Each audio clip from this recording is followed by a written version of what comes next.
Assalamualaikum warahmatullahi wabarakatuh. Jumpa lagi dengan channel saya. Apa kabar teman-teman semua? Mudah-mudahan selalu diberikan kesehatan. Seperti biasa, sebelum lanjut jangan lupa di subscribe, like, dan komen agar teman-teman semua tidak ketinggalan informasi terupdate dari saya. Baik, di kesempatan kali ini seperti biasa saya tidak akan pernah bosan membahas sebuah aplikasi yang katanya menghasilkan uang, dan ini sudah banyak memakan korban sebenarnya ya, karena itu adalah investasi bodong. Ini yang saya heran, ketika ada sebuah grup korban apapun, ini selalu saja ada yang promosi entitas baru. Ini saya juga heran, ini gimana caranya untuk memberantas penipuan semacam itu. Jadi selama masih ada penikmat Ponzi, ya pasti sulit juga. Ada yang komen, kalau misalkan Anda tidak paham ya jangan ngoceh lah. Justru saya paham model bisnis macam itu. Ujung-ujungnya scam, bro.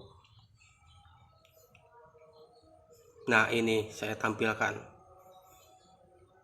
Tring. Ini X-Toko sekarang sudah tidak bisa diakses. Apakah itu di take down oleh pemerintah atau memang sengaja itu ditutup terus kabur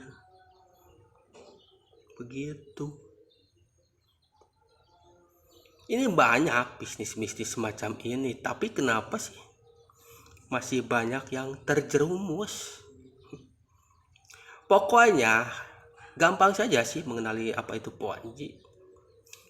Anda disuruh depo, tidak ada produk yang dijual. Kalaupun ada itu fiktif, cuman di aplikasi doang. Contoh, sebelumnya pernah saya bahas itu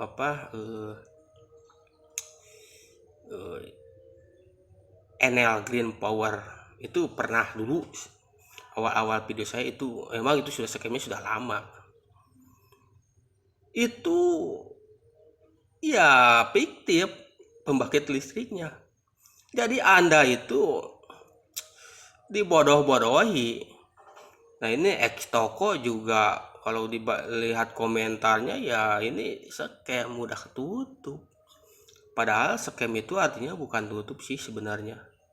Ya penipuan dari awal memang dirancang untuk menipu. Ini masih satu komplotan, ini pernah saya bahas juga sih. Cuman untuk yang sekarang ada kabar bahwa X-Toko itu tidak bisa diakses. Nah, ini tampilannya, bro. Kalian mau ditipu lagi? Ini yang ini ketika ini sudah scam ya pasti muncul Ponzi baru, ya terus aja seperti itu, gak pernah ada habisnya. Ini juga saya geleng-geleng kepala lihat tawaran-tawaran bisnis yang memang skemanya seperti itu. Saya heran.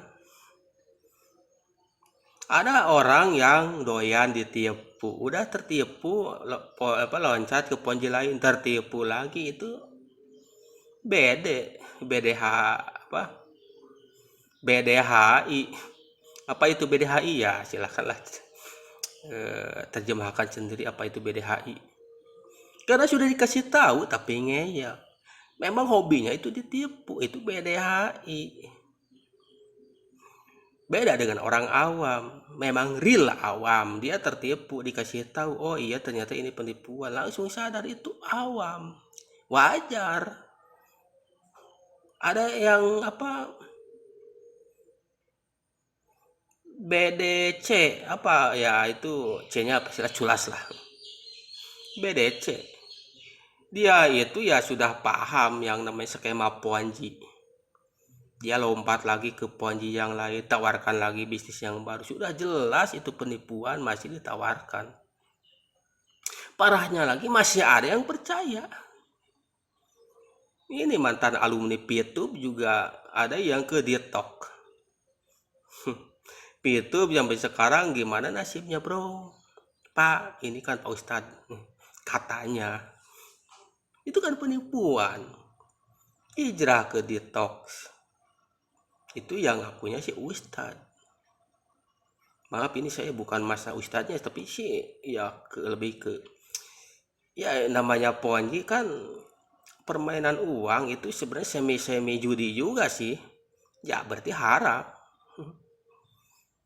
Kenapa dilakukan? Jadi Ponzi itu yang diputar adalah uang member. Misalkan Anda join, Anda dapat bonusnya dari member yang lain, itu diputar, akan pada akhirnya akan tutup juga.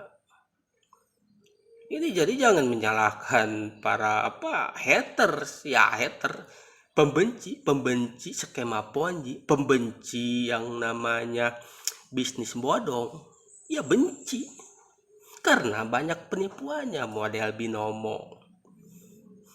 binomo juga ya, saya dulu sampai diancam-ancam langsung diinbox, ya faktanya mana, saya sampai sekarang tidak dilaporkan. Silahkan saja kalau merasa tercemar nama baiknya, silahkan saja lapor.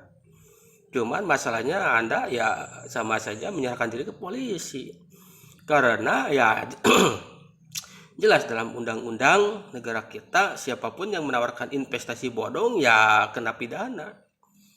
Anda afiliator. Artis juga karena menawarkan investasi bodong banyak yang berurusan dengan hukum. Contoh siapa saja, Atta Halilintar. Itu juga terjerat, tapi sekarang entah gimana. Ya cuman sekedar mempromosikan, tidak ikut, itu juga bisa. Apalagi ikut terjerumus di dalamnya. Jadi toko ini sudah scam lah. Dari dulu juga saya sudah bilang itu scam, penipuan. Dan para penipu tidak akan pernah diam, akan terus menipu selama tidak ditindak. Ini yang jadi masalahnya, saya juga heran. Jadi yang namanya memang belum ada undang-undang ketika ada orang yang menawarkan bisnis bodong, itu belum bisa ditindak karena belum ada laporan kerugian. Itulah masalahnya, karena itu juga berpotensi akan merugikan yang jauh lebih besar.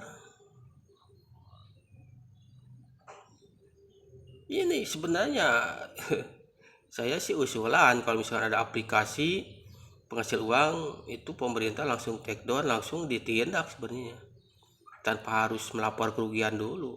Sepertinya halnya undang-undang terorisme, sebenarnya extraordinary crime. Saya sih mengusulkan seperti itu, karena terorisme pun kalau misalkan sudah terjadi ya korban akan berjatuhan, itu jauh lebih besar. Nah, dalam kasus Ponzi ini sebenarnya bom pengeboman ekonomi, karena porak-poranda banyak. Lihat saja itu binomo, itu judi. Lihat saja Enel Green Power. Maaf, Enel kekuatan hijau lah. Kalau Enel Green Power itu betulan lah ada pembangkit listrik di Italia. Itu bom ekonomi, dibombardir sampai banyak kerugian triliunan tuh, miliaran, ada yang puluhan juta per orangnya. Ini juga saya usulkan Ponzi itu ketika sudah terdeteksi Ponzi, ya udah langsung pembuatnya ditelusuri, langsung ditindak. Itu maunya sih seperti itu. Karena kalau nunggu korban dulu itu ya kayak misalkan ada orang terkena terpapar paham radikal, misalkan ada buku-bukunya tentang itu, apakah nunggu terjadi dulu pengeboman baru ada tindakan? Kan tidak. Emang kalau undang-undang terorisme sudah ada ketika ada orang sudah terpapar paham radikalisme itu sudah bisa ditindak meskipun belum melakukan, baru sebatas pemikiran atau ada buku-bukunya. Nah ini juga saya Ponji juga pengennya seperti itu, sudah ada aplikasinya kan itu barang bukti, terus skemanya dipelajari dulu, ternyata ini skema Ponji, ya udah itu bisa itu si pandangan saya ya, ditindak gitu. Karena kalau misalnya dibiarkan membernya terlalu viral, terus membernya banyak sampai ribuan bahkan jutaan, ya itu pengeboman ekonomi itu yang rugi luar biasa kalau dibiarkan. Contoh P2P saja tidak cukup dengan itu ilegal, misalkan SPI menyatakan bahwa P2P itu dinyatakan ilegal, tidak bisa sebenarnya. Walaupun sudah nyatakan ilegal kan toh ternyata di lapangan banyak yang menawarkan, baru tutup ketika di take down. Berapa kerugian? Sekarang melapor pun kasusnya tidak jelas itu menurut saya. Karena saya juga sebenarnya tidak mengikuti juga itu sudah sejauh mana. Itu yang saya inginkan sih sebenarnya, undang-undang tentang kejahatan ekonomi. Jadi ya baru ada niat saja bikin aplikasi, ya pandangan saya itu perlu ditindak, tapi dipelajari dulu betul apa. Kalau ilegal ya take down lah, itu ditutup. Kalau misalnya dari luar ya ditutup juga, itu bisa sih sebenarnya. Tidak cukup dengan SPI menyatakan bla bla bla ilegal, tidak bisa.